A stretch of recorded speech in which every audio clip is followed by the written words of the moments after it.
विद्यार्थ्यांच्या लाठीचार्जवरनं केंद्रीय गृहमंत्री अमित शहा आज संसदेमध्ये बोलतील असं वाटलं होतं. मात्र पुन्हा एकदा विरोधकांनी घोषणाबाजी केली आणि त्यामुळे आजचाही दिवस वाया गेला. तर संसद परिसरामध्ये विरोधकांसोबत सत्ताधारी भाजपनं सुद्धा निदर्शनं केली.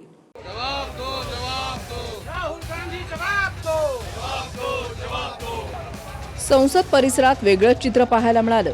विरोधकांबरोबरच सत्ताधाऱ्यांनीही आंदोलन केलं.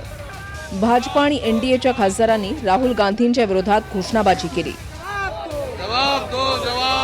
राहुल गांधी जवाब दो. काँग्रेस आणि इंडिया आघाडी दिल्लीमधल्या विद्यार्थ्यांच्या आंदोलनावरून अमित शहा जवाब दो म्हणतायत. तर आता झारखंडमधल्या विद्यार्थ्यांवरील लाठीचार्जवरून भाजपच्या खासदारांनी राहुल गांधींच्या विरोधात घोषणा दिल्या. राहुल गांधी जवाब दो म्हणत एनडीएच्या खासदारांनी संसद परिसरात पोस्टरबाजी केली. राहुल गांधी जवाब दो. झारखंड के बच्चों को किसने पिटवाया? जवाब दो. जवाब दो, जवाब दो, राहुल गांधी जवाब दो. जवाब दो, जवाब दो. राहुल गांधींच्या विरोधात घोषणाबाजी सुरू असतानाच प्रियांका गांधीही एनडीएच्या खासदारांजवळ गेल्या. राहुल गांधी शर्म करो, शर्म करो, शर्म करो. राहुल जी ने झारखंड जाइए छात्रों झारखंड क्यों नहीं गए? झारखंड क्यों नहीं गए? गृहमंत्री की चर्चा से राहुल गांधी भागो मत अशा आशयाचे पोस्टर झळकावत भाजपनेही घोषणाबाजी केली. उन्होंने अब डिस्कशन करने से मना कर दिया है. पहले उन्होंने कहा कि कॉकरोच प्रोटेस्ट पे उनको डिस्कशन चाहिए, लेकिन जब उनको इस चीज के लिए उनका स्वागत किया गया तो उसके लिए उन्होंने मना कर दिया. तो देख रहे हैं आपके देश को जो है वो कितना धोखा दे रहे हैं. एक दिन भी जो है ये पार्लियामेंट चलने नहीं दे रहे. ये पहली बार मैंने देखा है कि सरकार के एमपी प्रदर्शन कर रहे हैं, तो इतना तो हमने मजबूर कर लिया इनको. अब आए स्टेटमेंट दें. दिल्लीमध्ये आंदोलक विद्यार्थ्यांवरील लाठीचार्ज आणि पॅलेट गनवरून गृहमंत्री अमित शहांकडून निवेदनाची मागणी काँग्रेस करतेय.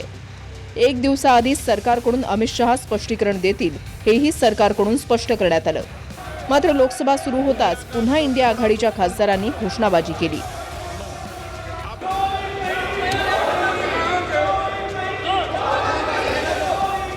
मेरी हमेशा कोशिश, मेरा मन व्यथित दुखी होता है सदन में चलने से. देश की जनता भी सदन में चर्चा संवाद देखना चाहती है. या गदारोळामुळे लोकसभेचं कामकाज होऊ शकलं नाही आणि पुन्हा एकदा कामकाज स्थगित करण्यात आलं.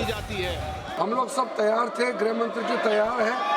छात्र का आंदोलन को लेकर के पूरा चर्चा और जवाब के लिए सरकार रेडी है, लेकिन कांग्रेस साथ नहीं दे रहे हैं, चर्चा से भाग रहे हैं.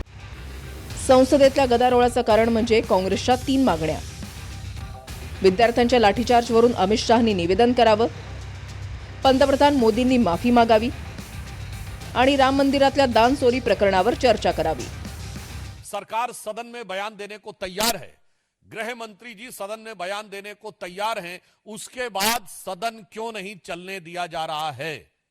हम कांग्रेस पार्टी से यह साफ पूछना चाहते हैं कि हर कदम के ऊपर आप अपनी एक नई डिमांड खड़ी कर रहे हैं और जब वो चीज पूरी कर ली जाती है उसके बाद भी आप सदन को नहीं चलने दे रहे हैं.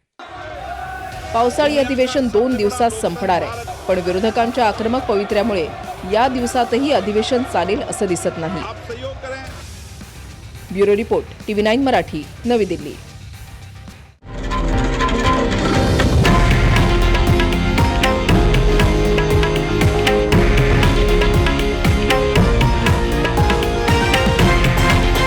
हे आहे देशातील नंबर 1 न्यूज नेटवर्क आणि आपण पाहत आहात TV9 मराठी, एकमेव.